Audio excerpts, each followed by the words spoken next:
কেমন বাঁশি বাজায় শোনো মাঠেতে রাখা। আমি মানুষ হতে চাই, একটা বড় মানুষ। এক কাজ করবি অপু, চল যাই, রেলের রাস্তা দেখে আসি। যাবি? রেল রাস্তা সে যে অনেক দূর, এখানে কি করে যাবি? খেয়ে নে মিষ্টি। হ্যাঁ মিষ্টি। আজ তোর জন্মদিনে তোকে মিষ্টি মুখ না করিয়ে ছাড়ি? ওকে তৈরি করবো বলে আমি হাইলি এডুকেটেড ওম্যান হয়েও হাউস ওয়াইফ থেকে গেলাম, বাট ও।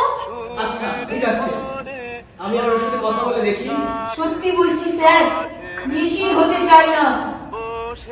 এই মেশিনের যুগে মেশিন হতে চাই না বলাটাই তো বোকামি রে স্বপ্নময়। সূর্য নেমে গেল পাটে, নাই কোনো খেয়া।